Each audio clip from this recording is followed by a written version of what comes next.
Hey, we're live. Sorry we're a little bit late, guys. But two wizards are never late. They're always on time. Yeah, get there exactly when you intend to. Did you enjoy that film? Yeah, well, I like that saying. Yeah, is that bloody? You shall not pass. Yeah, I did enjoy that trilogy. Did you? Yeah, really. Yeah. I like as a kid, I was always into all of that mysticism and magic and things like that. It's in your. I think it's in your blood. Yeah. Right. Any kind of superpowers, Invisible Man when we were kids and stuff like that. I was a big comic book reader as well. Yeah, that's right. You are. And I used to read you won't remember this, I don't think, but there was a comic book, right?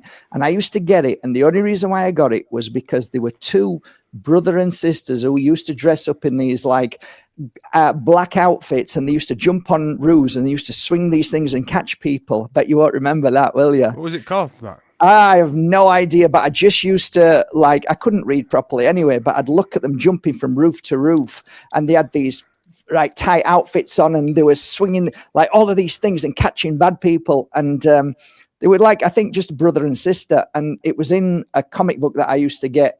And do you remember Cracker Jack? Yeah. Do you remember getting the popcorn Cracker Jack? It was a long thin, and it was called Cracker Jack, and it was popcorn. So these are the things when I was a kid I kind of remember. Do you know what I remember from Cracker Jack? Do you remember they used to have a panel show and they all lined up? Yeah. And there was a thing if they dropped it. Yeah, it was like cabbages and stuff. That's it. And it went meh. And all I used to think was, because I was so young, how does it? What's in the cabbage to make that noise? It didn't occur to me there was just a guy there going, "Dude." Honestly, it used to baffle me. I'd be like, they must have like a thing in each thing. To that's all I remember of Cracker Jack. Well, I'm half Polish, so I know all about cabbages. So we friggin' hate cabbage. Yeah. Oh, shut up, Mark. It's good for you. Yeah, but not every day, Dad. I even got told by a Polish chef I work with, and he said his grandma told him, if you have joint pain, to wrap hot cabbage around it. Yeah. And apparently it worked. Apparently it does work. It's got anti-inflammatories in it. Amazing, isn't it? Yeah. Amazing what fruit and vegetables can do for you, and all that ancient knowledge is gone. I'll tell you another one someone told me, Matt, that I've never heard ever since. I once cut myself at work, and there was this old lady, I think she was Brazilian, and she got an egg, and she took the film from the interior of the egg and wrapped it around my finger, and it dries, and then it tightens and solidifies, and apparently the proteins help heal it, and it healed. It healed in no time. Wow. Yeah, I've never heard that since, but I still do it occasionally. And you have to let it dry, and it turns into like a white bandage. Wow, amazing. That's amazing. It is amazing, isn't it? Yeah, I mean, there are books out there with all that information. It's just finding them, all that old knowledge. Yeah, that should be brought back, I think. And there are a few books out there now being pushed out everywhere, with all the herbs and stuff. But welcome, everybody. Dom's just sent a message out to everybody to see if they want to jump on. Welcome to Matt Bajerski podcast, Matt Bajerski coffee chat, Matt Bajerski, whatever I call it from week to week. Truth Bomb podcast. It changes every 5 minutes, a bit like my brain. But tonight, I think this is go on. I've never noticed that about you, Mark. In all the years I've known you, that you like. I know. I'm so calm. Yeah, I'm so calm and quiet.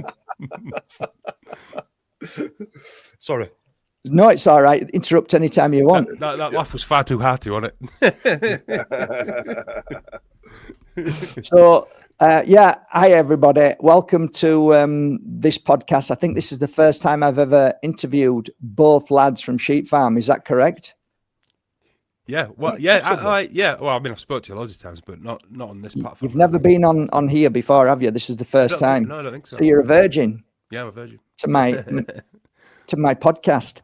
We were just talking about,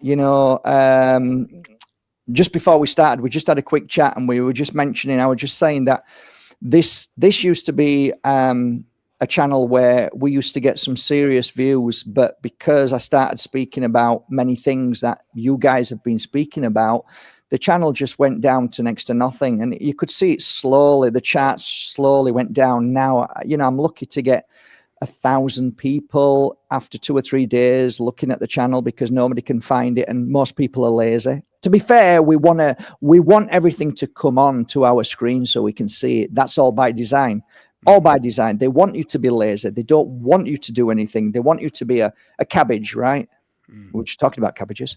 I will say though, Matt, I do, just from something that happened recently on our thing, I do think the numbers are not legitimate a lot of the time. Do you think that there's more people watching and they keep the numbers down? Yeah. I don't want to say that sound like a fathead or anything, but there's a few things me and Dom have talked about, which I would say is some level of proof. Don't really want to go into it, but wouldn't you say so, Dom?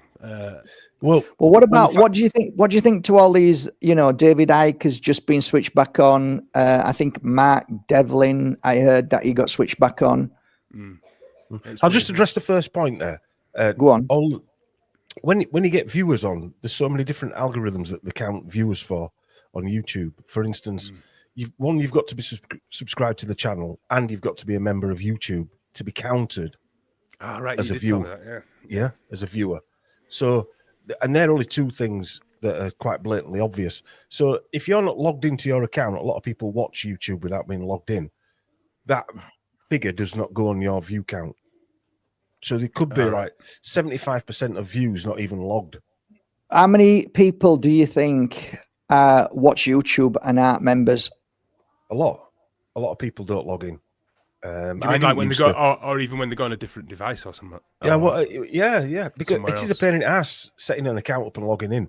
But also, I didn't used to watch as a member before we had our channel. I used to watch, just come on and not log into anywhere. Yeah, me too. It's a really good point, Dom. So, and I just looked at my stats, and they showed me my stats, and I just clicked on it, and it was just under 21 million views over the first day that I set this channel up.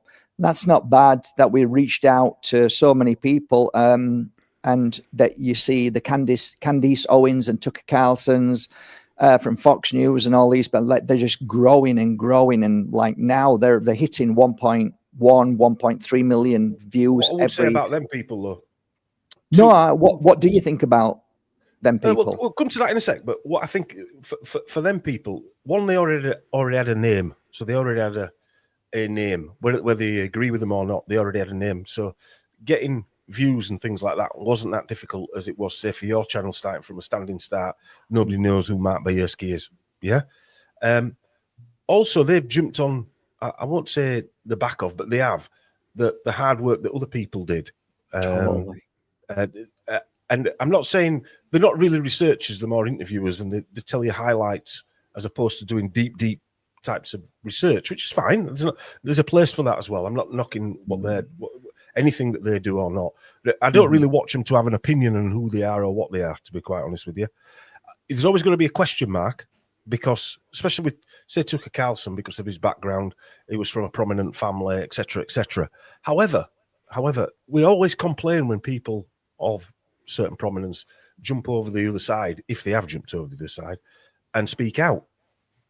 And so we always say nobody does it, and yet when they do, they're obviously a controlled opposition. It's a great and maybe point. they are. Yeah, maybe it's a great point. What do you think, Chris, to that? I don't really watch them either, if I'm honest. And hopefully they are the good guys because they get so much views.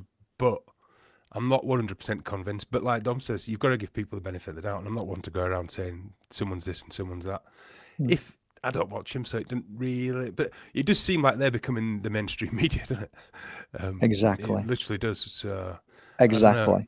To me, it feels like a big game of chess, and those that know how to play the game. It's almost like they know how to play the game, and I think we don't, because nobody gave us instructions. Nobody told us as kids, like our father's father never said, listen, this is how it works, son.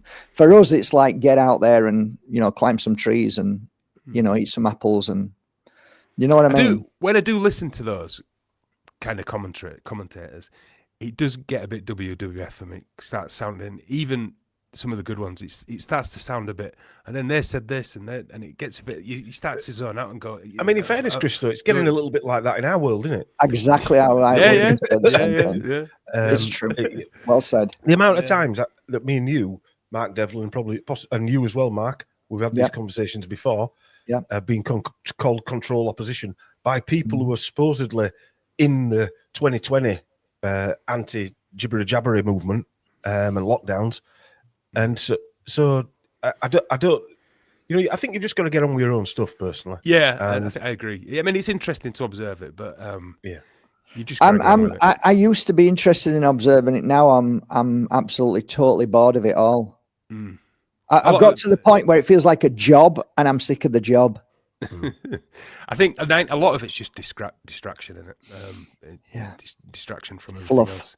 That's why I get deep into. I mean, Mark. I heard Mark saying last night he were doing a show with Matt Sergio and people like that. He said, I asked Dom how he relaxes. He said, I do research. He said, yeah, but what do you do to relax? He said, I do research. And I suppose that's. I suppose I quite enjoy it. Actually, I know it sounds a bit. Balmy, but you'd be doing it if you didn't enjoy it, would you? Exactly. No, I wouldn't. Yeah, I wouldn't. Here's a question for you, Dom. In all the time that you've been doing your research now, what do you feel about, let's just say, those that get to prominent positions? What do you think do you think that those who get to the highest positions, do you think any of them have got there organically, knowing what you know now?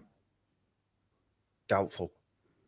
Mm-hmm. No, even if they're not part of they're not part of the club, they're still pawns, but even if they're not in the in crowd, if the whole situation is controlled and manipulated, it's sort of irrelevant whether they're in or out, isn't it?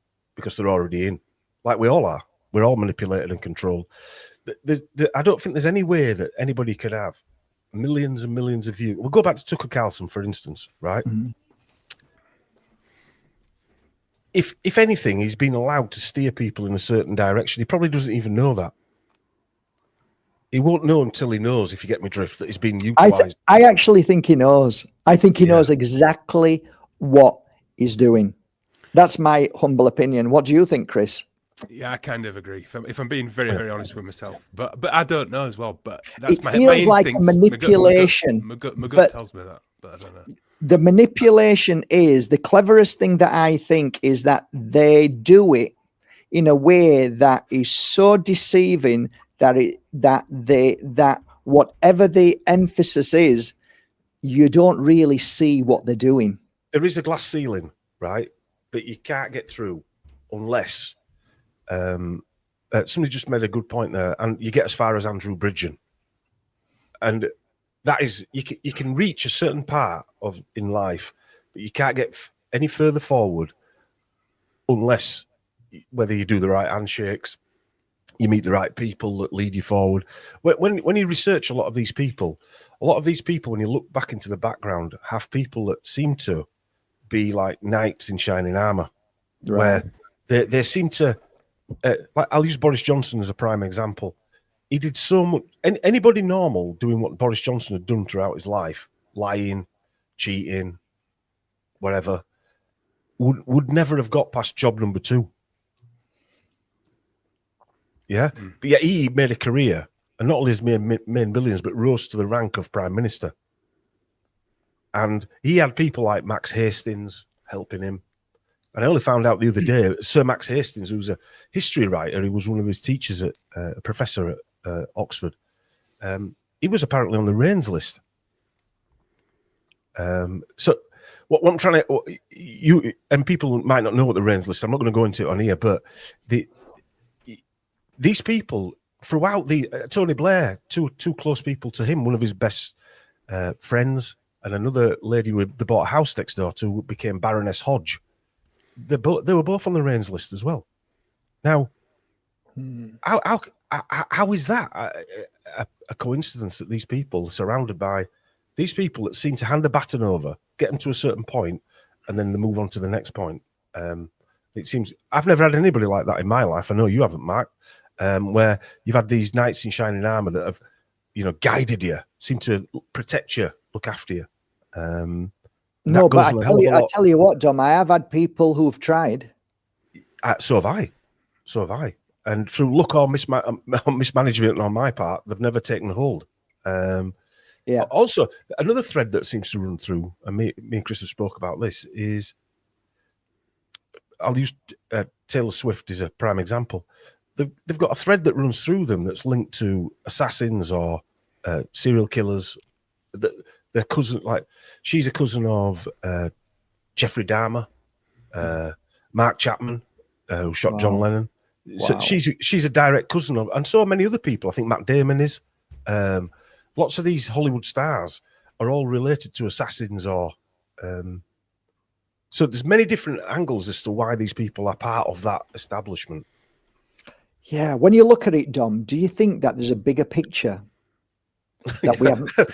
Which is what you've been talking about for a long time, My feeling is that I think like the likes of David Icke talks about the web, right? He talks about this web, and I'm like, it's. I haven't done ayahuasca, but I imagine if I did, my head would blow off because I'd probably realize how it all works. And that would, to me, kind of spoil it in a way, because if I knew everything, then I think I'd go crazy. I think I actually know people who have done ayahuasca and said, I know how it all works, but then they started going a little crazy. Yeah. I'm not kidding. Started going a little crazy. Maybe we're just not supposed to know. Yeah, but not only that, Chris. Maybe you don't actually know what you're summoning up there. Maybe it isn't what you think it is, peaceful, love and light. Maybe it's something else. Maybe it's some kind of... That's exactly what I'm talking about. It's not what we thought it may be. It might be a little bit different and a little bit darker than we actually truly understand how it all works. But it's fascinating, really. So, Dom, question. If you're speaking to, say, like your daughter and she's like, 10 years old, what would you say to her if she said, I'd like a phone, tell me how to use it? What would you say to your daughter? Like Chris 8 years is a good one to talk about old? this, because she's actually more or less that age. Go on then, Chris. What would you say to you? How would you? Well, I'll be honest. My nipper's 7, and I did get her a tablet for the first time this year. So put it off. Mrs. kind of went on about it because some friends play Roblox. So it is difficult because it's probably not the right thing to do, but then it's kind of it's not unavoidable. You can avoid it if you really want to. I'll struggle with the phone. She still takes the piss out of me because I've got a burner phone. Even my daughter does now at 7, so she notices and thinks, why has Dad got a weird phone? And I do try and explain to her. Even with a tablet, I mean, I've got a tablet, so we've got, I've got one in the house. So I do have a burner phone, but I have a tablet. So you have to be honest, don't you? You have to be honest with yourself and have to be honest with her. And I do play video games as well. So what am I supposed to say? Don't you play video games? It's just bad for you. And what I do try and explain to her is not to just sit there gawking at crap. And like now that they've put on YouTube, they've kind of TikToked it, haven't they? Where there's these YouTube shorts, which then creates that world that they now call doom scrolling. So they're not even watching anything they're interested in. They're just, and now it's all AI, so they're just moving through shite. So I do discourage her from any of that, if I'm honest. And she knows I do. But I do try and explain it to her as well. Instead of just going, don't you be on that, because, without any explanation, as we grew up, no, there's never an explanation to what you were doing wrong. You just got told you were wrong. So I do try and explain, and she's smart, so, hopefully she'll take it on board, if you know what I mean. Yeah. Do you know the thing is, Mark, like you said at the beginning, we ain't gonna, whether we like to admit this or not, we aren't gonna stop this. This is happening whether we like it or not. As hard as we've tried, all of us, for the last 15 years, 20 years, whatever, right? And everybody in the chat, this is still happening. Whether it's in 50 years, digital ID will be here. Whether we like to admit that and accept it or not, it will be here in the next 10, 20, 30, 40, 50 years, because they've said it's going to be here. And what will life be like? I don't know. It might be similar to, say, 1900, when they made probably big changes then as well. put a lot of people out of work when they were bringing technology in back then, and changes to the legal systems. Yeah, one of the things that I've always done, I don't know about you guys, but I've always tried to bring in reverse psychology when I talk to the people that listen. And that reverse psychology is I know I shouldn't do it, but I do it to wind people up so that they will kind of get upset with me. But I'm sure it's not you that gets wound up. Yeah, I do. But I also like to wind them up. So I know you do. I point out things that upset them. They want me to say that, either, the second coming's coming, or it's just about like you'll see on here sometimes. Don't worry, it's just about here. We're nearly there. It's happening now. And I'm like, I look up and I see spraying and I say, how are you going to stop that? That's how you know whether we're going to win or not. Just look up every day. And if they're spraying every day, then they're winning. That is my opinion. A bit like there's super flu now going around, apparently. Right. And over the last, me and Chris spoke about this for the last 5 or 6 years. The operations that they used to run, going and flying up and down the length and breadth of the country, just spraying everybody with certain chemicals and growth modified bacterium and all sorts of nerve agents and things like that, and all have the same symptoms of what people call flu. It's an easy way to make it look like it spreads. That's one thing. Toxic just poisoning. One thing. Just basically toxic poisoning. And are we winning? Well, I think people who woke up and realised in 2020, you know what it was like when you first realised all this was nonsense 20 whatever years ago, 30 years ago. You became an evangelist.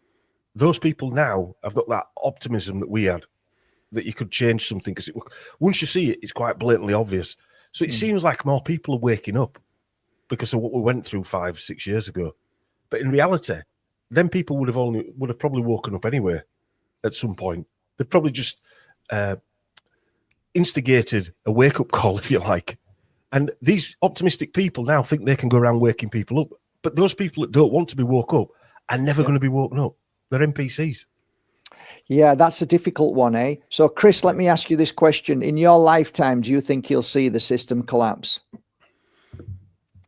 I don't know. One thing I will say, and I say this at nauseam on our channel, is the revolution won't be televised, so we'll never see the wins that if we have a win, we don't see it, do we? Because the media's in total control. Nepal is a great example. Nepal's a great example. Yeah, that wasn't in the news. Our opinions and our views of what's happening are just media based. Even if you try to look for things, you can find things, but it's all controlled. So even if we might be winning 90-10, and we wouldn't know, would we? Exactly. And I'm being over. The X is there for us, so we're okay. We've got X, everybody. Yeah, we've got X is freedom of speech, but we wouldn't know, would we? And maybe I'm being an over optimistic here. But so, what's your answer then? I don't know. I hope. I'd like to see. I'd like. Get some dice. If I'm honest, after all these years of wagging on about this crap, right, I'd like to see something dramatic. Even if it's Operation like Nepal. Nepal is a great example. Not to kill anybody, but to just walk in there, grab them all, throw them in the garbage can, dustbins. I saw that guy getting helicoptered out. Exactly. Until you realise it were all funded by CIA. Exactly. Well, now just put a downer on everything. Yeah. But who knows? Coup is funded by that, and who they bring in is obviously going to be, line up nicely for whatever America wants. Look at Venezuela. They got rid of the evil dictator Hugo Chavez, and now they've got rid of the other guy. And now they're trying to get rid of him. Yeah, but it was obviously an oil thing, wasn't it? I mean, all along. They used to have him on the news in America, the evil dictator Hugo Chavez. But they loved him, didn't they? All these people loved him. Can I ask you a question? Do you really want the system to collapse? It's a great question. Nobody's ever asked me that before. That's a really good question.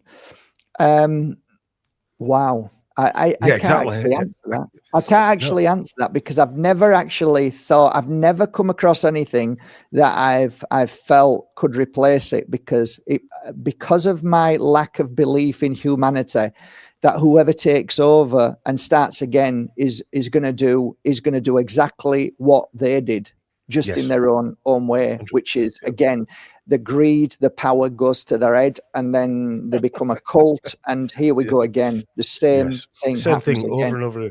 Ask the Russian peasants in 1917 if they like their revolution. Yeah, but that was probably all orchestrated as well. It was all orchestrated. If that's the point, isn't it? If the system could change to a level where there is actually good human beings running the shit show.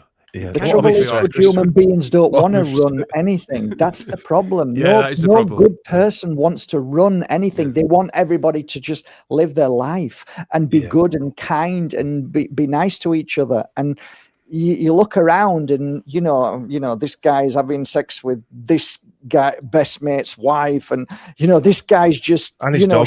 You know what I mean, though. It's like people are scallywags. They'll and it's like, you lose faith. You lose faith in humanity. This is where I am now. I've lost my faith in humanity because of all the things that have happened over the 5 years. That I never had any in it in first place. In people. Sorry? I never had any in it in first place. Right. The reason why I ask you that question, Matt, is not a catch question. It is an hard one to answer, because freedom, everyone talks about freedom, but freedom is a difficult one to get right, isn't it? Because the Satanists would want freedom, because freedom allows them to be even more evil. They are doing it. They have been doing it for how long? They're the ones who are being protected. Yes. So total freedom means they could actually. I'm not saying that they aren't in control, but unadulterated freedom would mean what it means. It just means that the peasants will have free reign of doing all of those things, whereas only the elite have that now. We've all known, I'm sure people on the chat have, that we've known people who are bad, who have maybe been locked up or been criminals, for instance. Those people would not think twice about, if there was total freedom, going into people's houses, just taking everything off them or taking their house off them. Mm-hmm. So that's why the question was, do we really want freedom? And that's how they keep, that's how they keep control of everything as well, isn't it? Yeah. I point out that I've been around a bit like you guys, and I go to little islands here and there. And on those islands, I noticed really quickly that there was no police. There is no police on the islands that I went to. And I didn't even see any police. And yet everything runs really well. There is no fighting. There's no killings. There's no stabbings. There's no police. There's no traffic wardens. They're just people living on an island, and they just seem very happy. Imagine that, Mark. Imagine that. Yeah, but it does exist, Tommy's right. It does exist. It does exist.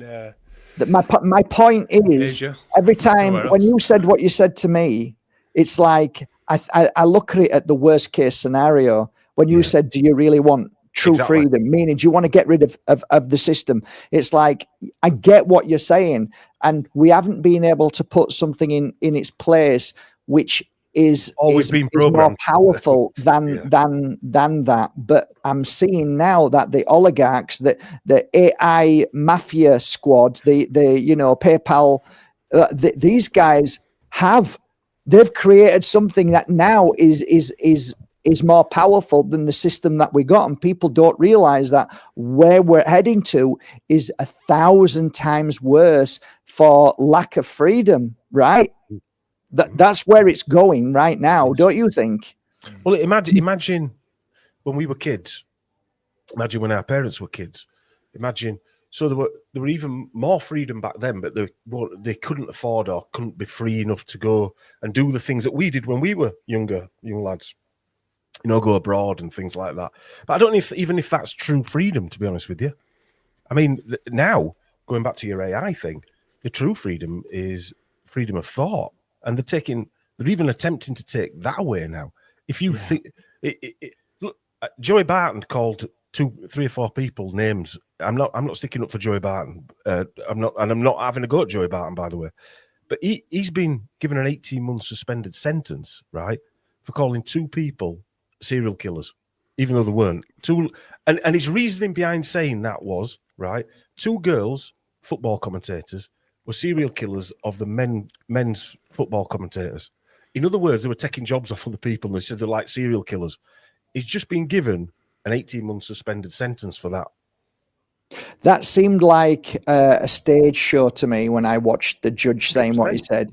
It just felt like, listen, everybody, this is what we do. You know, ooh, that could be us. I could be going to prison. Thank God he didn't go to prison. It's like they've did a few of them lately, haven't they? They did the guy, the Father Ted guy as well, didn't they? Arrested him at Heathrow. Again, I'm sure he did say that, but he were all a showpiece, wasn't it? Just and if you listen to Ole Damagat, you know who he is. He mentioned when I said that guy who went to prison for so long, the WikiLeaks guy, what's his name? Assange. I said, you know, when he went to prison, he says, but did he? No, bollocks. I never. He walked into prison and walked out of the back, and then got into his nice house and got looked after. Apparently, I don't know what. Well, there's a Hollywood film made about that situation, and the other guy, who's the other guy, Dom, the American guy, Ed Snowden. Ed Snowden. They both had a Hollywood film made after him. Where's David Icke's film? Yeah, that's all I'm going to say. But going back to Joey Barton's 18-month sentence, that same judge. I heard Gareth Icke talking today about it, and these judges. People are doing great research on these judges, how they're letting paedophiles off, or PDF files, let's call them. One guy got caught with hundreds of pictures of young children. Well, that BBC News guy, Hugh Edwards, and yet they don't get jailed. Yeah, Philip Schofield, don't know what he got up to, but that was apparently underage. These people. They're trying to change now because they know there is so much freedom on social media, and they're scared of the freedom on the internet. Hence why the harms bill, and they try and conjure it up as though it's protection, but it isn't really protection. It's another jail cell, isn't it? I don't believe anything at all what's on our screen anymore. No, that's why I think Ole Damagard took a seat back. He says, because I don't know, I can't do anymore. Can't tell what is real and what isn't. So I just stepped back now, and I thought, good on you, pal. You know, good on you. Everything you look at now, instead of looking for the fault in it, you just presume it's not real, don't you? And then I think that's all by design, right? I do. Yeah. Like the Charlie Kirk thing. Yeah. Like the Trump assassination thing. Yeah. You know, you look at them now and you think, clearly bollocks. Oh no! I mean, your ear definitely heals back very quickly after a gunshot. But again, like those two incidents, high-powered rifle. yeah, sniper rifle. Fucking head off. Sniper rifle with a scope just takes a little millimeter of your ear. I think it was a sniper. I think in both cases it was a sniper rifle that's fired out really tiny ball bearings. Incredible. Not those massive bullets they actually have. But then us saying this, you're going to get people watching this now saying, "Well, what about the people who died behind?" Yeah, whatever. No, but you're going to get that, right? That's the emotional crux, isn't it? That's the emotional crux. Exactly. But someone, how do you think you feel about him? But it was all bollocks from beginning. What I'm trying to say, though, Chris, is even talking about it, we've never entertained it on our podcast, right? But I was just about to say that, Fatty, because when it happened, and you watched it, and you just let it settle down. I didn't get involved in it because there's no point, is there? There's just no point. And just think of the massive energy on a worldwide level that was eaten up. And we just started talking about it then, but we're messing around. But the massive energy eaten up of people just yabbing on about it, arguing about it at work or wherever, in the pub or whatever. No, he did get shot because this happened. I mean, I think someone put on our Instagram and said, I'm now up to 5 different shooters for that Charlie Kirk thing. Now up to 5 different shooters, but that was on purpose, wasn't it? To get everyone arguing and no, because this happened and this happened. I do listen to a guy on YouTube who I don't know if anyone listens to Pockets of the Future, that Italian American guy, and he killed with a gun. He was calling Charlie Kirk Charlie Shekels. He's taking so much money from Israel and then turn flip flops or whatever. I mean, you could come up with 10 different stories, couldn't you? 10 different conspiratorial stories about that bullshit, you know. Yeah. Well, I think you could come up with 100 stories. Yeah, 100. You could go on forever, couldn't you? Well, the idea of torturing people is confuse them. That's one of the ideas, isn't it? well, not the ideas, one of the methods of torturing people is confusion. And so going back 10 years ago, when Ole was doing his dives into these false flags, it was quite clear that they were false flags because there were so many questions you could ask. Anything that was not a normal thing, you wouldn't be able to ask all these questions about. Now it's so confusing, and they purposely confuse you straight away. And where does that confusion kind of start on a level of humanity?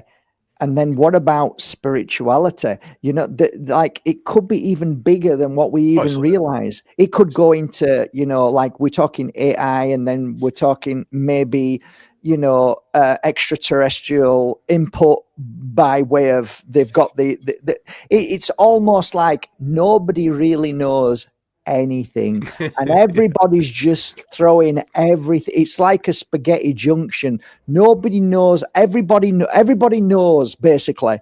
My answer is the right answer, and it's like, you know, Alex Jones, he's got the right answer. And yeah, what happened again? He got fined, what was it, $60 trillion gazillion dollars, and now he's still there, happy and fighting away. And it's like, you know, it's all such a shit show.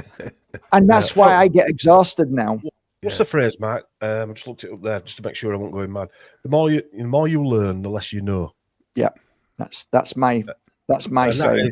That is where you're at. You know, as your knowledge grows, you become more aware of the vastness of what you don't know. And exactly. I think though, that's where I am. In our defence, that's why it's interesting. Like the stuff that Dom looks back at, going retrograding it backwards. That's why it's interesting, because you start to see patterns. You know, certain patterns in the matrix, if you like. There's not really much you can do about it. There's not much we can. No, it's just interesting. But it's interesting to see there is a matrix at least, isn't it? And then we're not insane. You know, I'm fed up with saying it's interesting, though, Chris. I've got to a stage where it's not interesting. I'm not interested anymore. It's not interesting anymore. I'd like to see the V reveal me where the fucking masks actually come off. Like, no, do you know what? I'm quite happy. It must. I see the demons. I don't know if it's in my personality, but I'm quite happy not getting an answer. Yeah. I'm quite happy not having the outcome. I think that's the end. That's the end of our journey then, right? I think we go through this cycle of I know what it is. I don't know what it is. I need to know what it is. I don't give a shit anymore. Yeah. Maybe we just need to find the whole thing fascinating. Maybe I've often thought this recently. Maybe the step to the next step, even on a biblical level, you know, blessed are the meek and the humble or whatever. Maybe all we have to do is realize that the whole shenanigans is bullshit, and that's blessed are the cheesemakers. That's all. That's all. Maybe that's all we need to do. Is just realize that the facade we're living under is actually a facade of bullshit. Maybe that's how you get into the next place. So you feel like that now, but then you get drawn back into it when they're telling you, like my accountant today, we sat down together and he said, you do know, don't you, that here in Spain, they're pushing now for all money to disappear and it's going to go in the next few years. He's telling me it's gone, and he knows his stuff. My accountant knows his stuff. He knows people, and he said it's going. It's going to be gone. And I'm saying, so it's all digital ID. Then it's going to be credits and all that. He said, yeah. So start to prepare. And what he said to me is, if you've got any money, invest it in a property. That's my suggestion. That was his suggestion.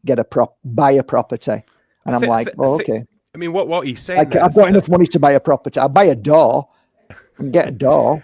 What he's saying there, though, I mean, almost now. I mean, even though it's been talked about by as conspiracy nut jobs for years, it almost seems inevitable now, doesn't it? Like it's on the cards. It's just a matter of what form it takes and how it takes that form. And how will it be a violent form, or will it be just a blip or gone, or will it be more rules and regulations and box ticking? That's probably how it will be done, because everything generally is done for a level of boring you to fucking death, isn't it? Right. One chap who's interesting to listen to about central bank digital currency is a guy called Richard Werner. He's a German guy. He was actually a young global leader at one point, but he was the only one I've ever heard talking about how bad it is, that place. He obviously got there. He was a professor at Southampton University, I think, and he's been talking out for years now about digital currency. And he actually said that everything's been digital for at least 3 or 4 decades. More digital than you think. Everything's been done on bank digitalization, bank to bank. So it's nothing really new, isn't central bank digital currency working behind the scenes. It's the front part that we're going to get, the front part that we didn't know. But most people don't pay in cash anyway now. I bet 90% of transactions aren't cash anyway. Yeah, but yeah, and people say use cash and it won't disappear. Well, it will, because if they want it to go, it'll go whether you're using it or not. You'll get like when they change the notes, you get given a certain period of time to cash them in, or you lose, or they're not worth anything anymore. Which goes back to the fact they're not actually worth anything. I asked him a question as well, my accountant today. I said to him, well, when digital comes in and it's all credit, what will make the value of gold and silver valuable anymore if it's just credit? What will gold and silver actually really mean? And he couldn't answer that. I mean, think about it. If it's going to be credit, what you're going to sell and buy credit with gold anymore? What? I'm not saying it's what anybody wants or anything, but they are swapping one form of currency for another form of currency. It just won't. And I'm not sticking up for me. I'm just saying what it is. One form of currency has more control over it than the other form of currency. So gold will still be worth something. Yeah. It'll just be worth it in a different currency, as in central bank digital currency. I just thought it was more about that or I'm presuming it will be bad. They've messed up so bad that they can't keep it going, and they have to bring this in because they've just stole so much. They can't. They're in such a shit show that it's all collapsing. That they have to do this. They have no option but to do this credit. So then everything disappears, like all their trillions of dollars that they've scooped up for themselves, and a bit like 9/11. Where's all that? Where did all that money go? Remember the 9/11 just prior to that? Remember there was a big hoo-ha because there was billions missing. And then coincidentally, it's not really missing, is it? It's not really missing, is it? I know you know that, but what I mean is that they have to find a way. They have to find a way to hide their evil. And this is, to me, this is just another way of hiding their evil by saying this, because but there's always been people saying that money is just another form of slavery. But also, Mark, we're in a period again, like Schwab was saying, it's the reset, the change period. We're in a period of transition. I'm not sticking up for anybody. It's just a blatant obvious. We're in a period of transition. This transition might go on for a long time. It might go on a bit like the changing of a season. It goes on. You've got a few weeks until you get summer or spring or autumn properly, or winter. We're going through a transition now, not just financial, but population. There's going to be a population collapse.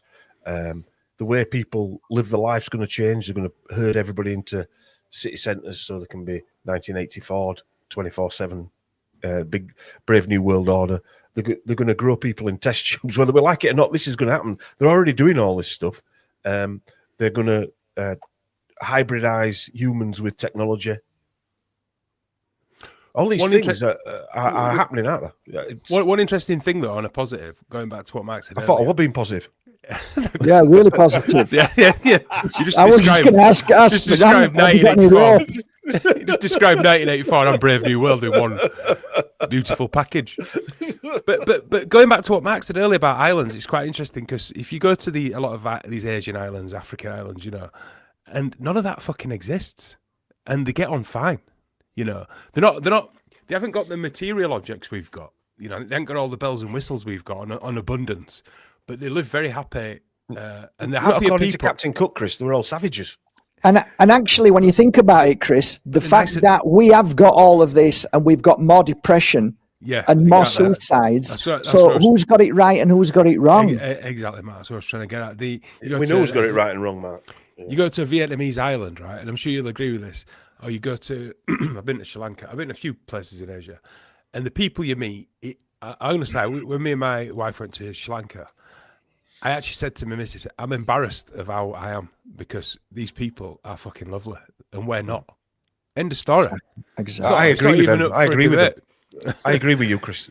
They are lovely and you're not. but it's true. You go to an island in Thailand, you go to, like I said, Sri Lanka or whatever. I went to Vietnam with my son. Go to an island and the people are so nice. You're embarrassed to be a Westerner. Yeah, I'm not joking about that. That's and don't get me wrong. But then what's interesting? You go to some of these places and you go to the capital or the money place, and you see them change, don't you? They're not quite the same. You see, they're more westernized, aren't they? They're more like us. Yeah, they change. And I'm not slagging all us off because I'm like that as well. But we've got this me kind of mentality that they don't have, and you can't. I don't think you can tell someone how to be like that because it's ingrained into their psyche and their populace. And I don't think it'd take us a long time if this did collapse. We chose it. Take a long time for us to get used to being that way or being. If you think on, Chris, you know, like the Rabbi Rubenstein mob, Tommy Robinson lot, yeah. If you look at them wanting, you know, how Britain used to be, you know, like the MAGA stuff, make America great again. Yeah.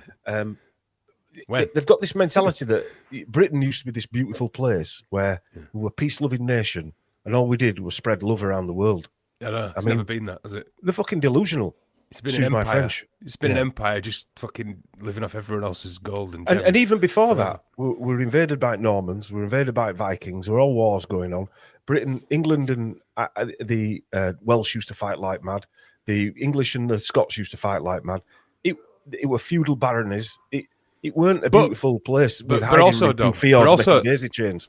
But also, if there was a beautiful period, it's been blanked out on it. If you take the Tartarian example, for example, maybe there was a beautiful golden age and it's been blanked out because they don't want us to know that it's fucking possible at all. Yes. Yeah. Maybe that's the thing. I'm saying maybe. Quite possible, yeah. They keep telling us. There you go with your optimism again.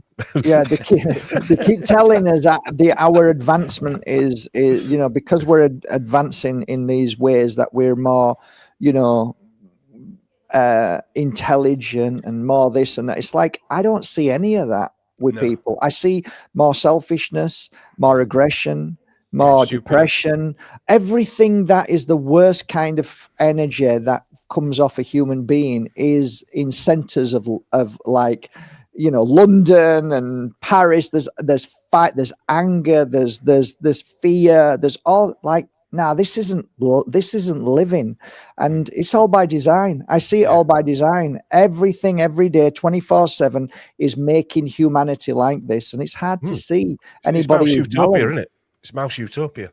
They know that they cram all these things and lobotomize people and terrify people. They know how they're going to react. They know that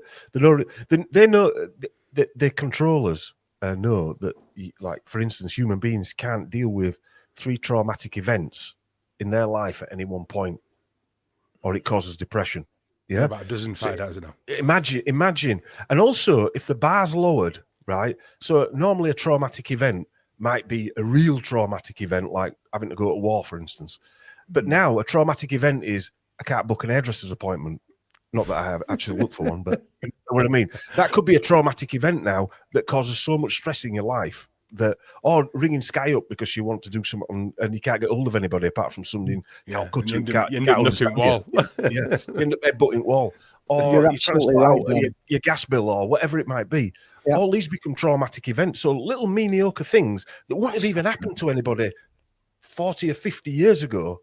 And now you're getting these things in your life constantly. Even people like me, I notice these traumatic events that aren't really traumatic events. You end up getting caught up in the nonsense that surrounds them because you have to deal with the institutions, if you like.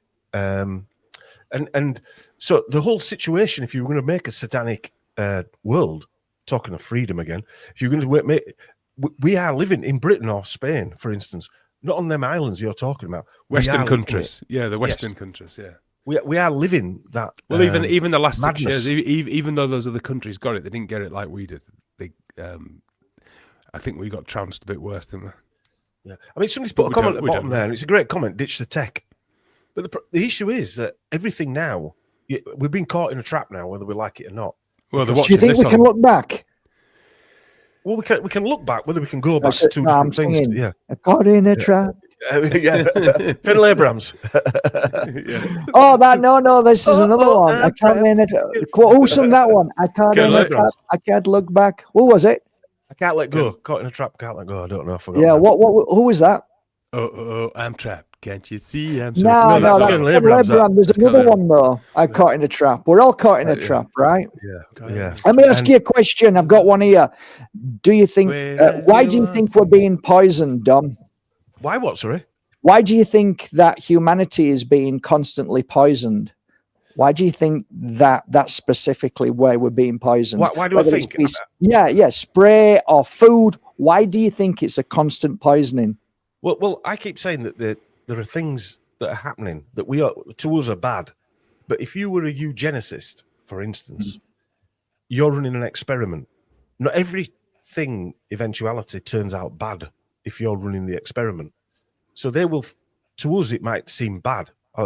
Cancer is a prime example. Cancer is a forever cell, a cell that just keeps. Now, what would someone find useful in that? That's for that. Somebody who wants to live forever would find something experimenting with something like that useful. Although it kills people, they would find it useful. You understand where I'm coming from? Yeah. Lyme disease, the thing that terrorized me for about 15 years, heightened my senses. It made I couldn't stand light, noise. I could hear things. You hear things. Your sense of taste and smell changed. Your sensitivity to food changed.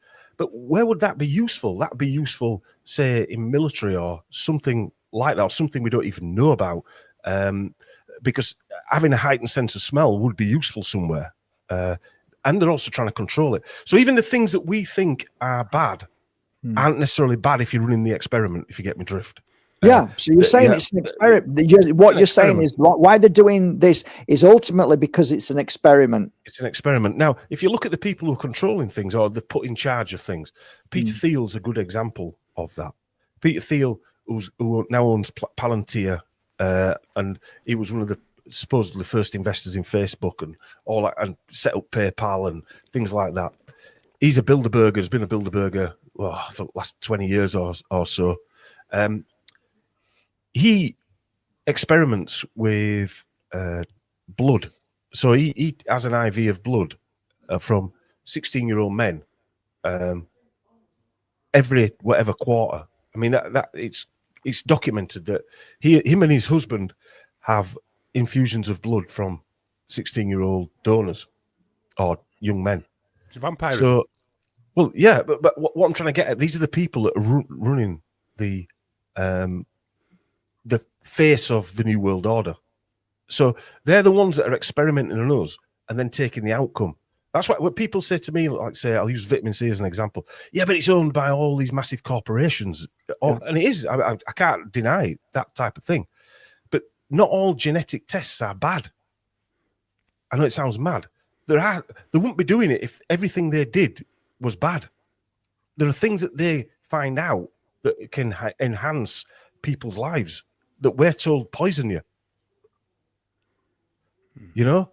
I mean, what springs to mind is that when somebody gets cancer, you see that their life completely changes and they appreciate every moment thereafter. And if they do happen to heal from cancer, whether they had it or not, they have a life-changing experience and they see life completely different. Not that I wouldn't want anybody to have cancer because my mum died of it, but I can see that through every bad outcome, sometimes it has a profound effect on us, and we actually take the good out of that, not always the bad. Lyme disease changed me. Lyme disease changed me. Lyme disease changed me. I'm a different person to where I was 25 years ago. Not totally different. What would have happened if you didn't have it, Dom? What, in honesty? I'd have stayed corporate. I'd have stayed corporate, probably. You can never tell what you would have done. I can only tell you what I have done. But I would have stayed corporate, probably. Yeah. Right. Right. I probably would, because I'd have been fit and well and been able to carry on. Let's just say the likelihood is I would have probably stayed corporate. I don't think you would personally. Probably not, but the likely I was heading in that direction, so I can only You go were. with what I was. Yeah. You were well before you were. Well, I can't. I remember when Fatty got very ill. They called it ME, yuppie fever, right? Yuppie and flu, and he wasn't right well. Were you okay at that time? I think you were, weren't you? Yeah. You were fine, and you were, So you were already asking questions. You were already, your mind was already open to everything, and you were calling bullshit out then. So I don't think you would have stayed in. I think, I do believe that, like I said, if something bad happens to us, we have this amazing, I don't know, gift or spirit that helps us see the good, and we change for the better. And I think sometimes a little bit of trauma can actually help us, but they know this though as well, don't they? The controllers know that trauma can change you, but the downside is it doesn't just terrify certain like look at 2020, how much trauma changed people. Some people awoke. 99% of people went further into the darkness, if you like, and were easier to control. A small amount of people awoke and that's the downside for them, for the New World Order, if you like, I'll call them that, is that they know trauma does work in their advantage, but it also works against them as a slight. But also, Dom, going back to what you said earlier, a traumatic event in your life is usually a traumatic event in it, and then you move on and you've learned something from it and you move on. What was happening over the last 5 years was trauma. So you can't recover and learn. You're straight on to the next traumatic event, and then the next one. This is what's happening now on AI technology. This is what AI technology is doing. Yeah. And what TikTok does, and what all these instant trauma. I'm not getting over any of this. It's not allowing us to rest and look at what's happening. It's stopping us from actually just observing. It's true. Taking it on board and learning from it. I think this is why we're all telling people to just step back from it, have a rest, go for a walk. Yes, chill out. But we all go on. A lot of people. We all mention that there are certain barriers to moving forward. One of them is obviously financial constraints. One of them's time. Yeah. One of them's whether you're healthy enough. But one of them is actually free, and it's the biggest one of all, and that is changing your mind. Right. Opening your mind. That's free. That don't cost. This is what the AI is trying to control. That doesn't cost you anything in time, effort, or money. Altering your mindset is free. Yeah, but that's through consciousness as well. Your spirit normally is the guiding force of the mind, so it normally tells it to shut up. It normally tells it to just calm down. And what's happening is that they're taking the mind and controlling the mind, so the consciousness doesn't. This is what they've been trying to do. This is my opinion. For the past at least 10 years, they've been trying to control the mind so that the consciousness does not have a say to the mind. So what controls our bodies is the mind. If they can control our mind, they can control the body, and then render our spirit useless, because your mind isn't listening. It's basically it's been hijacked. Vessel. Yeah, that's my mate there, Jacko. I remember when I walked away from my business basically, and everyone said I was stupid. Walked out, let somebody else. You are stupid. I didn't. I know you vouch on the stupid side. But it was like one of those stories from, where people had worked and said, right, I've had enough. I might as well just put some sort of hippie clothes on and pierce my nose and stuff. But I'd had enough. I just had enough of dealing with idiots, business partners, and all sorts of other stuff. And I remember Jacko used to come and see me at my house, and we'd walk around this. I had a walk that I went on a walk, and I used to tell him about all this stuff. And he used to think I was nuts. He'd been in forces and things like that. And then I remember seeing him about a year later, and he'd obviously been doing some research himself. And he went, "You bastard!" And I went, "What are you on about?" He went, "You were right, weren't you?" And he were down all, and that were about 2010, I think. But yeah, that's how it works. It went, yeah. Interesting times. Going back to the control of the consciousness, for many years, it's actually been a steady decrease from having to poison people. I think someone, eugenicists probably, because there's a difference between culling the population and eugenicists. They do lap over, but there is a difference. Obviously, culling the population means sterilization, stopping people breeding, yada, yada, yada. Eugenesis goes into transhumanism as well, which is obviously the molding of humans and machine. But I forgot my train of thought. Carry on, sorry. It's all right. For me, everything is heading towards the spirit is going to be nil and void, and everybody is just going to be like proper zombies being controlled by the Borg. That's what we're going to say, Mark. So generationally, we have been lobotomized. Yeah. Humans, when I say we, I don't mean we listening now. I'm on about humans have been genetically altered, lobotomized. So all that MK Ultra research they'd done in 1975 in the church committee, or 77, whenever it was, when they said, we stopped it now, we've closed it, they were telling the truth.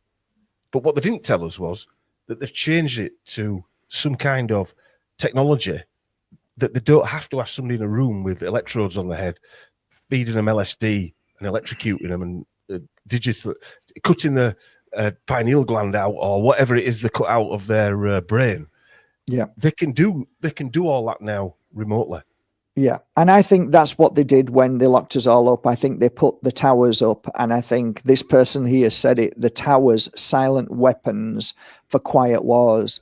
But like, what's your thoughts on that, Chris? Because I had my phone today, and I was underneath one of the biggest cell towers that I've ever been under. It was huge.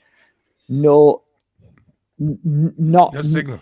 It was no signal. And I was like, how can I take a photo of no signal and take a photo of that? I couldn't. I needed another phone. There was no signal. So, and this is happening everywhere I'm going now. So what's that all about? What are the towers about, mate? I, in my opinion, and it's only a suspicion, but I had this conversation with Dom over there. So we got locked down. All the towers went up. We all started chatting about 5G. And this is only my opinion, because I know you know more about this than me, but so when you look at it, what actually did happen, the internet stayed exactly the same. The phone stayed the same. They just started saying you got 5G. What did change was these massive, horrible towers turned up all over the place, almost overnight, within a year. You know, they're still turning up everywhere. So have they got anything to do at all with our mobile phones? And it's only my suspicion, but they appeared. Everything stayed the same, but these things have appeared. But nothing's changed. So I would therefore think that they're for something else. Yeah, personally. It's not that I disagree with you there, by the way. I've never used a 5G phone, so I wouldn't know what it worked like before. I don't use the internet on my phone, so I wouldn't know. And I think it could be on an iPad. No, what I mean is though, I think no, they don't even say 4 or 5G on my phone. It still says 4G. But what I mean is, was it just a misnomer, the whole 5G thing? I'm not saying it isn't a thing, but it's not what we're told it is. It's a military weapon, for instance, let's say, and that's what those towers are. And to make it out like I suppose it is the same story, really, but it's not actually doing what they said it was going to do, which was make the internet faster in the first place. That was just an excuse to get those horrible fucking empire-looking towers put up for whatever reason. Has anybody experienced any pain being next to one? No, but I can't say I've been that close to them because I don't actually. I go out of my way not to be close to them. But I will vouch for what you said, Matt. When you go past one where I live, your radio goes off, signal on your phone vanishes. Yeah, it does. Yeah, and it's 30 foot tall. This thing, it's horrible looking. Actually, thinking back, right, there was one near a roundabout where I used to drive past, and I did used to notice things that happened there. Cutting out. Yeah, cutting out. I used to go past to get pain in your shoulder. Pain in shoulders, exactly. Yeah.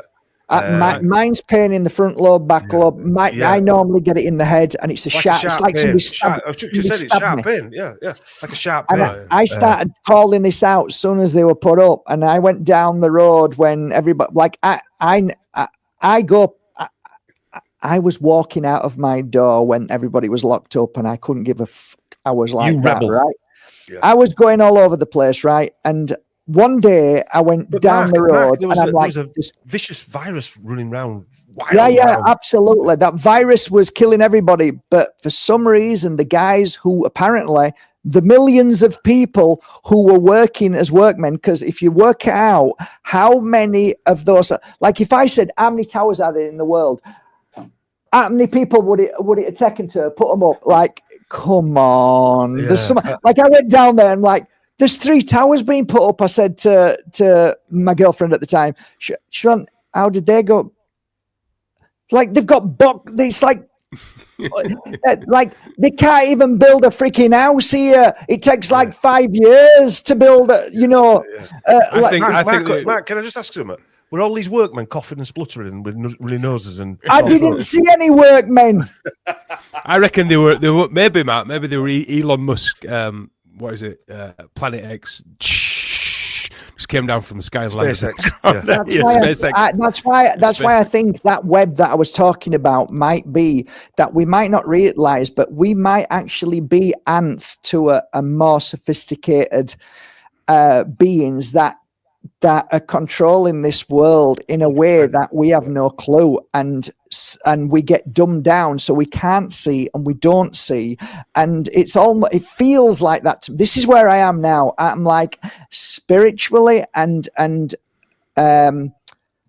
extraterrestrially. I think they're both interlinked. I think there's something interlinking spiritual and these what are controlling this world. I'm not talking about bloodlines. I'm saying something else.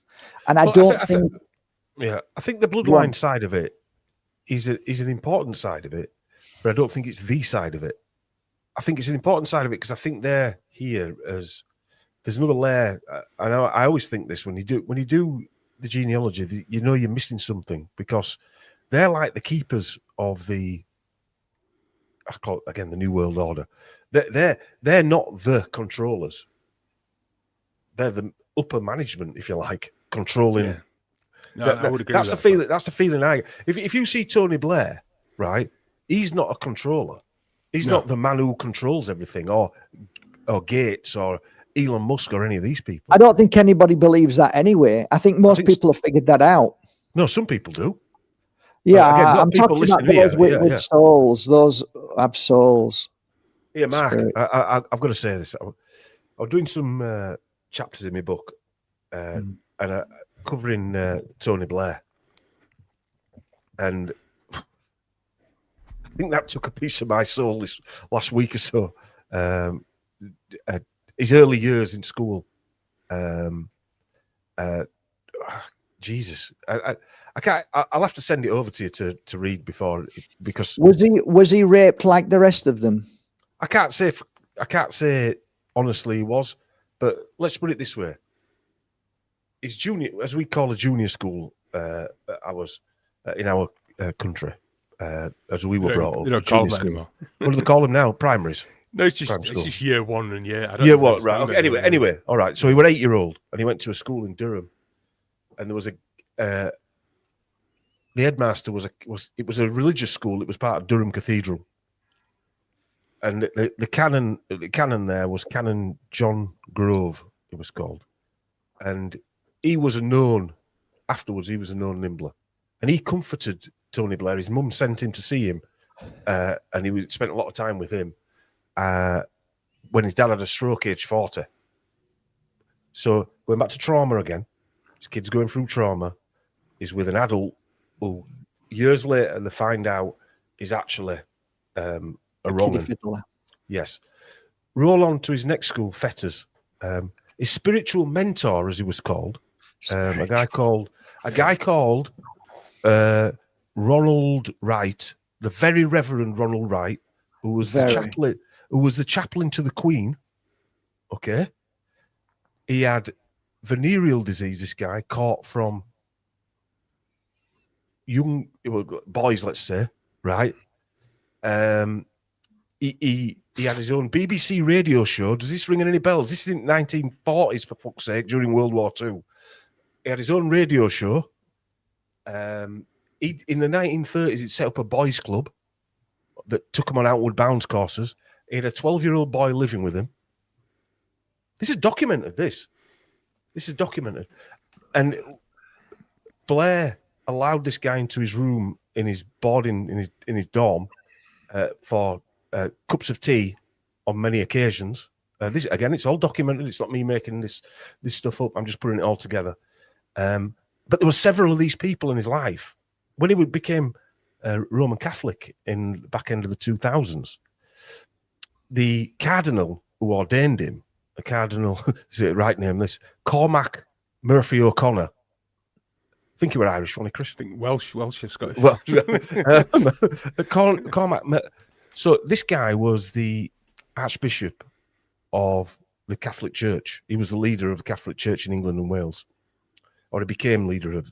And in the early 80s, he was the Bishop of Brighton and Arundel, and he covered up one of his priests who was abusing disabled children. Right? He moved him to another church, Mark, as a cover up to the Gatwick Church. As they do. That's exactly what Chris said. And he covered up that he was abusing choir boys or altar boys. Did you say they moved him somewhere where there were no altar boys? Yeah. Thinking it's just going to go away, you know? So from 1981 to 1997, when he finally got sent down, they covered it up. And he ordained. You can't tell me that the security services didn't know about all this. Of course they know. And yet Tony Blair was ordained by this guy. This guy was ordained by the Pope. You know, it's like when you think of to this satanic world. Sorry, Chris. Go on. Yeah, I was going to say when you think about it, then what does that ordained mean? What does that mean? So he's got ordained by the Pope. Yeah, he's got ordained by the Pope. So we're watching it as he's become Catholic now. They're literally being brought into the satanic fold, aren't they? Yeah, I mean, everything that we're witnessing, everything that we're learning right now is that it stems back to the cult of Baal. And the cult of Baal used to basically kill children, eat the bodies, drink the blood. And when they were told by certain powers way back when, you've got to stop this and choose one of the three religions, they decided to go for Judaism. So the cult of Baal decided, okay, we'll have to choose a certain religion or else they were going to all get killed. So they went into there, but they also penetrated, I think, every other religion. And that's why when you look at history and you do some research, a little bit of research, most of these big I'm talking worldwide, big buildings, which they call cathedrals. Everything at the front, upstairs, is given to you as a beautiful, godly, and all singing and whistling, gorgeous angels. But underneath is where the real religion is, and that's where they do. That's where they do the satanic stuff, the cult of Baal. And can you remember, Chris? Everywhere. Boris Johnson. Can you remember? Boris Johnson did a speech about Baal. I think it was at the UN. I think it was the UN. And he was there. I think wasn't he there when do you remember the that's right. The 3D printed the gates of Baal, if you remember, and they went on tour all around the world, didn't they? I mean, what a lot of effort to put into something that no one actually understands. And he referenced them, I think. Nobody understands apart from the cult. Yeah.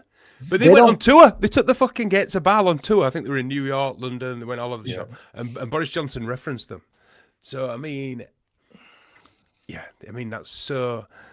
I was going to say, actually, do you not think, when you listen to these satanic ritual abuse survivors, I might be saying something quite obvious here, but it seems like that seems like an old procedure, if you like, of how they mind control these people. And that was made mainstream by the MK Ultra shenanigans.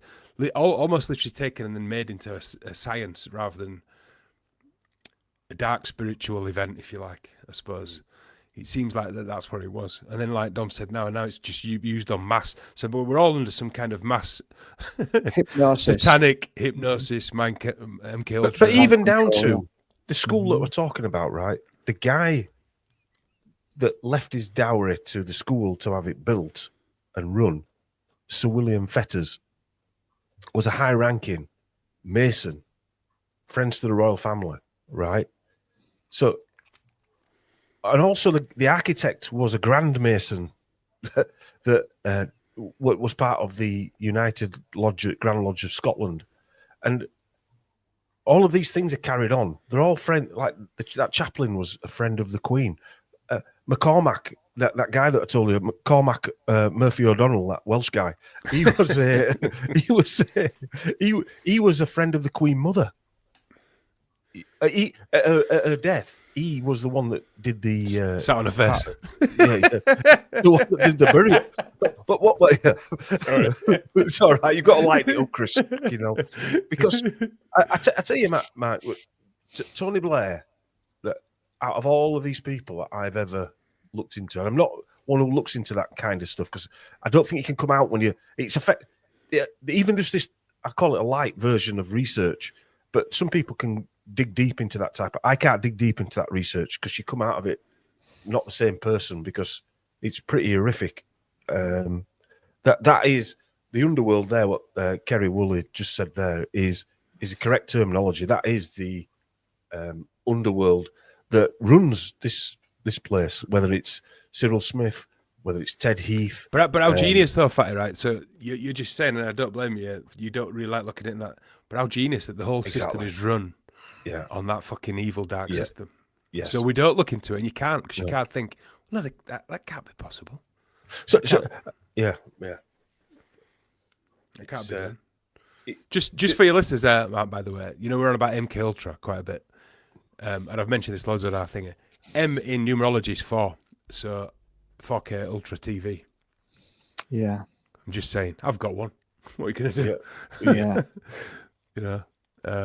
I was listening to this young lad, and it was just popped up on my feed, and he's a whiz kid, and he's on lots of the podcasts these days, and he talks about that game that your daughter plays, box, whatever it is. Roblox. And apparently there's more paedophiles on there than I can believe it. Any other, and he was showing you how rife and brutal it is with paedophiles. Yeah. Fortnite was saying, Mark. Can you remember the game that the kids were playing during lockdown? Yeah. And Fortnite had loads of. It was weird because it was like hybrid, like cross dressing, and the girls looked like boys and the boys looked like girls, and they had weird outfits on, cat heads on, and stuff like that. Weird cat heads on. So God knows what that. And roll on 4 or 5 years later when kids are pretending think the cat's now in school and stuff like that. But like that one you're just on about there, Mark, like you were saying, how do you control this stuff? My daughter, I tell her not to, other than her actual friends, who she knows who they are, not to speak to anybody. And she pretty much obeys that at the minute. Here's a question I want to put out to you both. Can I just answer that? Can I just answer that? Just keep that question, Mark. So those, if you roll back to when Tony Blair were young, those people who were feeding on them boys at that school, it's a well-known fact that they were feeding on kids from the slums, because kids from the slums as rent boys would take payment, whereas rich people didn't need payment. So roll on 50, 60 years now to digitize it, and we've got Roblox or Fortnite or all these other games. And so although your daughter won't confer with these people who want something or are deprived or going through trauma will. Well, if you think, that's the door open for them. Well, it's weirdos. If you think of the whole situation, if you are one of those kind of people, it's a grooming situation. It speeds up the whole process, doesn't it? Because they can immediately identify kids who are groomable, I suppose. Yes. Who are alone. Because they're psychos, they're in touch with the mentally. They're in. Yeah. So psychos, they're in touch with everybody. This is something that I want to bring up. But question: how many paedophiles do you think are in this world? If you said out of 100%, how many out of 100% in this world are paedophiles? 20%, 50%? I don't know. I wouldn't know, Mark. I don't know. Okay, next question: what makes a paedophile from somebody like you and I? What Fancies children. differentiates? Well, I'm just asking you why are they paedophiles and why not? What makes I don't know. I mean, a paedophile? that's like saying why somebody born a certain way. I don't know. Is the answer? Well, to I that, think Mark? this is a good question, and I think it should be answered. Because how many people do you think would sell their soul? How many people do you think would scam somebody in this world? I'll run one scenario. Generally, people who've been abused end up abusers, don't they? This is psychology, though. That's not true. I know. No. Because I've been abused, and I know lots of people have been abused. No, I'm not saying everybody. Didn't say everybody. I said, let's just say 100 people are abused. You only need 3 of them to be abusers, right? Yeah. I'm not saying it's just them, by the way. Okay. However, you asked me a question, and I can't say. Yeah, I don't think there's a definitive answer, being blunt. I also think epigenetically, if people's behaviour has been changed while they're alive, right? I.e., for instance, people who you looked at as men, all of a sudden now say at 50-year-old, really, I've always thought I were a woman. Now, well, you never looked like you were a woman for the last 50 years when I knew you, and you never give me any inkling that you were a woman. Well, really, I thought that. But if that's been implanted in their head, now, just like me and Jacko were having a conversation. I get what you're saying. I think it's a little bit different from what I'm saying, though. I'm talking about pedophiles. I don't know is the answer to that, because I mean, if you want to be a cat, fine. If you feel like you're a cat, that's okay. You know, it's the same change, though, Mark. Is they it can though? Change people? Is well, mentally, if they can, all right. If they figured out where it is to turn somebody into a cat, or to turn somebody from straight to gay, for instance, or to turn somebody into a transvestite wants to turn into a woman, right? Okay, right. If they know where the switch is, they can just turn it on and off. I hear what you're saying, but like that psychology to me, and it frustrates me because that's not psychology. How many men turned into a woman, or how many women turned into a man and now turned back again and realize that they were messed up? I agree that. I'm talking about pedophiles that say, I can never not be a pedophile. I can never not want to rape a child. I can never not want to. No matter how many drugs you do, whatever you do, I just need to rape a child. There's a massive difference. And the reason why I say it to you, Dom, is because I want to put that out there to you and everybody else. I believe that inside the body is a spirit that is evil and that feeds from children and all the bad things. And you come from a spirit world that feeds from love and kindness and taking care. And you could never change that kindness and taking care of somebody, no matter how hard you tried. So if the world changed into a dark world and says you've got to rape children, you've got to hurt everybody, you'll say, no, I can never do that. That's the same as a dark soul can never change into a good soul. I'll run another scenario. I'm trying to put out there. Yeah, run another scenario. They can change people's way to think, right? They can lower the bar. I'll run a scenario again. In this country, legal sex age is 16, right? In America, it's 18, I believe. So in America, a 16-year-old going with a 19-year-old would be a pedophile. In this country, you wouldn't. Yeah. So there are different limits out there. That's law. You're talking law. You're not talking about a man who fancies a child and wants to have sex with it. I agree. So, but there are limits out. There are levels, is what I'm trying to say. And what we're talking about with Tony Blair is evil personified. You can't even put. Not only that, there are people covering for these people, and there are people orchestrating this development, i.e., the intelligence agencies, as that famous interview with Tim Fortescue on that on Her Majesty's Service. Exactly. Said, we'll write it down in a black book, right? Exactly. He knows that crimes have gone on with children, and even if he's not one of these weirdos, he is a weirdo for allowing it to happen and using it to call in favors. And even that part, Mark, we couldn't be part of that part. You understand where I'm coming from? Totally. We could not be even that bit there, even if you weren't one of them people, but you were marking it down in a book to carry a favor because you wanted something else doing at some other later point in time. We couldn't even do that, let alone the other. One thing I would say about that thing is if you look at the TV and films and media and news and everything in general, they make out that that kind of thing goes on from a dirty little greasy van. From us proles doing it, by the way, the goyim, we're the ones that do it all. If you look in films and stuff, and what they're actually hiding is the fact that it's an elite thing, which is not normal in their system. What Dom's talking about, but what they do on the TV and in the film, they blame it on us. That it's always someone in a horrible little house, in a little shitty. Same with serial killers. I wrote that down as well. Serial killers, all the bad stuff is in a little dirty transit van. When the reality is, it's the system that's these psychos that are running the world. It's part of their system, not ours. It bleeds down into our world, but it's their world more than ours. Like the serial killers, like everything horrible is not really in our world. It's sold to us through TV and films, but I think on a day-to-day basis, most people just want to get on with shit, don't they? They're not all walking around trying to kill everyone. Well, there are. They do exist. Yes. But there's a lot of paedophiles, mate. This is what I've come to understand. I don't there's more than I've ever. I'm seeing now the veil that's been given to us, which is now is cracking. That veil is becoming clearer to see that actually there's a lot of bad souls out there, and they're getting confident, they're getting stronger, and they're not frightened of being who they always wanted to be, because before, like, they might go to prison, now actually they're let out. And well, as we said, if you speak out about something on, I'll use Twitter, I don't even use them social media platforms, you can get 18 months suspended sentence, right? Well, it were actually a 6-month jail sentence suspended for 18 months. So he has to behave himself for 18 months or he gets 6 months in jail. Right? Basically. And yet, if you're typing a thing and upsetting somebody's feelings, like Jeremy Vine. But if you're a weirdo, right, they'll let you off. Yeah. But doesn't that just show you where we are now then? Yeah, of course it does.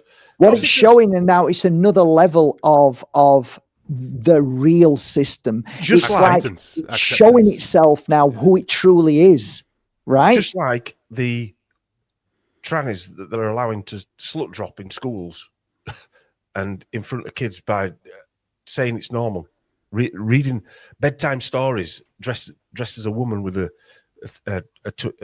12 o'clock shadow, and that's normal now. I mean, we're entering some weird times, Mark. That's what I'm saying. It's dark times. It's darkness, not weird. Man. It's showing itself for what it truly is. This isn't love. This is manipulation. This is grooming. This is child abuse. And it's don't you dare say anything wrong to that person, or else you're going to be in trouble. I'm going to be in trouble for what? What for pointing out the obvious that this is wrong. Oh yeah, you can't do that anymore. Well, I wonder who's in control of this world then. Yeah, I did say to Don Mark today, before we were on here, I do kind of have a hint. I do kind of think that maybe the fact that they are showing the dark, evil, paedophilic hand to such an extent that will be the downfall of this system. I do. I'm only saying it. I don't know. I'm not saying I've got it really for a fact. Wanting to know what people are thinking, where this is going. I actually said that to Dom in a conversation today. Okay. I said, but maybe I'm just being fucking over optimistic, because you said that when 9/11 happened. We said that in 2020, didn't we? Everyone's good at it, but I do get the feeling that this is the thing. Where and I think I'm not saying I dreamt this. I think a lot of people have talked about this, but if that becomes a fact and that becomes a known across the board, surely the good people of this world will. What I would say is, but why didn't they rise up when all of these guys were in the schools doing what they were doing, spreading their legs with the children? I'll run a scenario, Mark. They're willing to roll their arms up of the kids and get them tapped, right? Yeah. However, I think if all of a sudden said, right, your kids are going to be taught by a drag queen for their entire, I'd like to hope that people would actually say no, but they didn't say no in 2020. And I think one of them tests has been done and proven that they can manipulate people into doing what the hell they want them to. Which for that school, Dom, and I remember we did. Was it when all the parents? It was proved that teacher was. I'll tell you what that was. School. That And was... he got a standing ovation. That was Stanley Johnson's school. Was it? I'm not saying it was Stanley Johnson were there. I believe he was. At Stanley Johnson's school, they'd sacked this teacher for being, and when he left it, all the parents were giving him a standing ovation. But you find this in these, going back to that Fetters school, there were two people there. One of them, Mark, was caning kids, but he wouldn't, as he called it, he wouldn't sodomize them because it was dirty. But he would throw one out while he was whipping them with a cane, right? He had a picture up in the church, a portrait in the church with a plaque saying how good a headmaster he was. And it took him, after finding out about what he'd done, bear in mind, he was headmaster at Eton, got sacked for doing the same thing, and then became headmaster at Fetters. Fetters was the Eton of the North, it was called, right? So he got from having a plum job at Eton, got sacked for misdemeanors. Somebody must have give him a glowing reference to get another plum job in Scotland, right? To do the same thing. It took him. It's a big club. But listen to this, Mark. They found out about this, right? 25 witnesses reported him. It took him 18 years to take the portrait down in the church. And that was probably reluctant. Oh, it was reluctant. So when you realise that behind the scenes, all that ever gets done is that low-hanging fruit are perfect for the agenda to keep it going and to hide the cult of Baal. They continue doing what they're doing. They are now, in my humble opinion, all roads lead to paedophilia. Everything that they're doing is grooming and making people become more normalized. Well, even on a lower aspect than the abuse that we just talked about, just bear on the young people on TikTok. That is. Look who's just taken over TikTok in America, right? The guy, Larry Ellison, the guy that owns Oracle. That is now owned. He funds the Israeli government to tune of hundreds of millions of dollars. That is now a propaganda tool for the Israeli government, right? Yeah. Which is the House of Baal that you're talking about, basically. Exactly.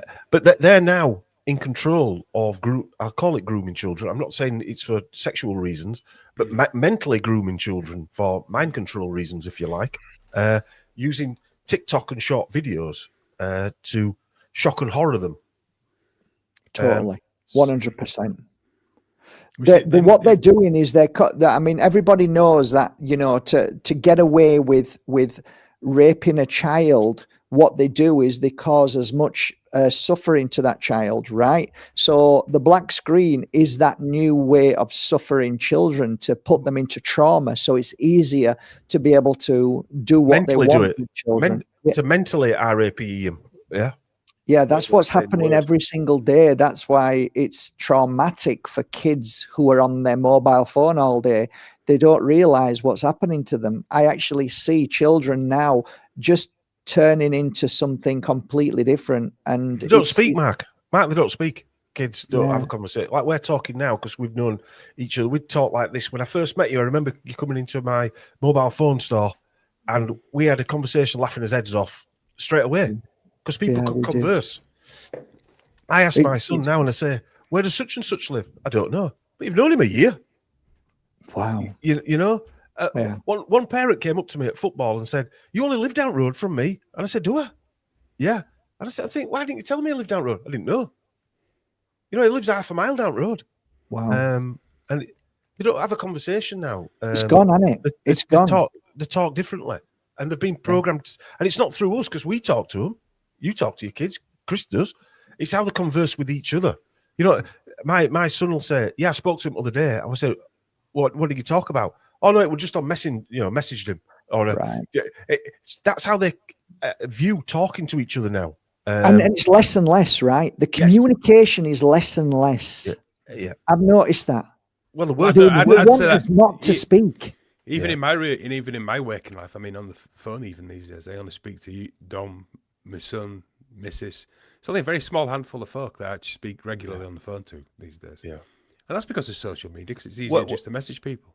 Well, there's other reasons as well. I mean, how many people can you actually speak to now?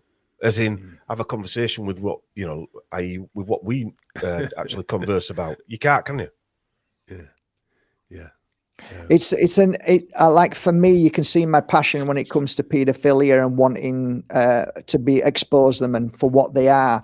My whole belief system as a healer and trying to help paedophiles, it never happened. The wife says, my husband, I found out my husband's doing bad things to my daughter, and she's like, I don't want to go to the police, and I'm like, Jesus, but what can I do? Nothing. I can only try and help. Please help him get rid of it. And back then I was naive, Dom, Chris. I was naive, and I wanted to help him by give energy healing and see if it could. You can't. It's like poison to them. It's like burning them with holy water. And I realized you can't stop that, because the soul is that. It feeds from pain and suffering. It feeds from abuse, and it has to keep doing it. So I came to that self-realization, and now I'm getting stronger every year and sharing it, saying, we live in a world, and people will say, well, yeah, that's good and evil. Well, it is, but that's like saying that's God and the devil, whereas it isn't.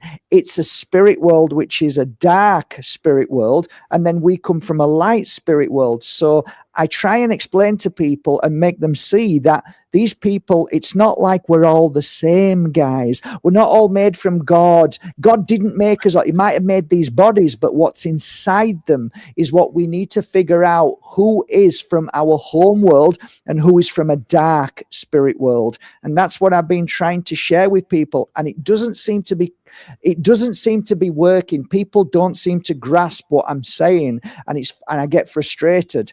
Because if we grasp what I'm saying, then we'll realize that, okay, we're not up against, it's just a guy, psychology. It's just that he got raped and now he's doing it. No, it's none of those things. Psychology is being put there so we don't. I'll run a scenario with that one as well, Mark. A few years ago, somebody said to me, this was going back 5-10 years or whatever, have you listened to Jordan Peterson? And I went, I listened to him because I'd never heard of the guy. Listened to him. And I said, you do realise, because I did quite a lot of psychology training with a lady. I said, all he's using is his psychology training to try and manipulate you to change your mind into a mindset that whoever's behind him wants. Bear in mind, he trained at Montreal University or McGill University, where they were running all the mind control operations from. MK Ultra was run from that actual university. Exactly. while he a lot of the time while he was training. Now, I'm not saying he was mind control, but he was certainly he had mental problems, still has mental problems, and yet he's a psychologist telling everybody how to breaks down into random mental problems over and over again. Breaks down into tears. I mean, is this somebody you really want to take information off of how to control your own mental health? That's 99% of people who are talking on social media now, though. Exactly. I know, mate. You could be saying that for, I can start. Look at Bill Gates. Look at Musk. I mean, come on, guys. Are we not seeing it? I mean, Bill Gates rocking on his chair and yeah.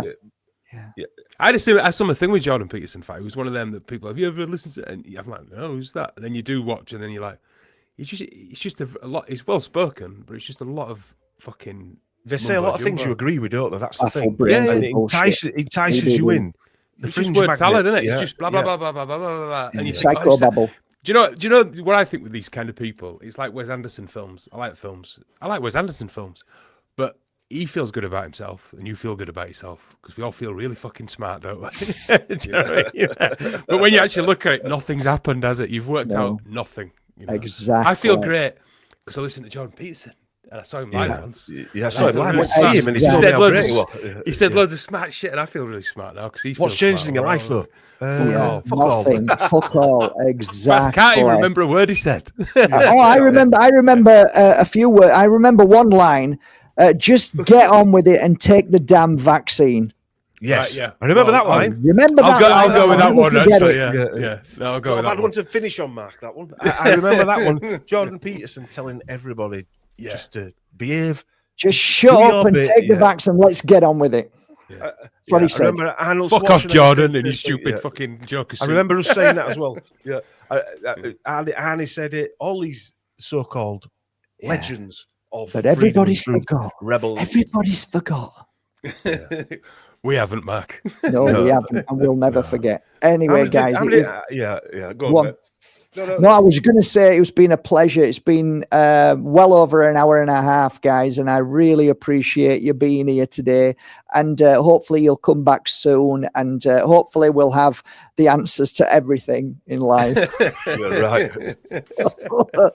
I'll just I'll just be doing some research on Jordan Peterson, then I'll get back to you all. What I will say is, it's a beautiful time to be alive. Yeah, that's my view. I think there's a lot of interesting things happening at the moment.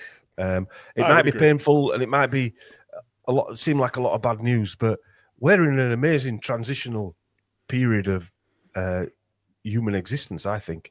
And I'm not saying we can stop anything. I'm not saying we can derail anything.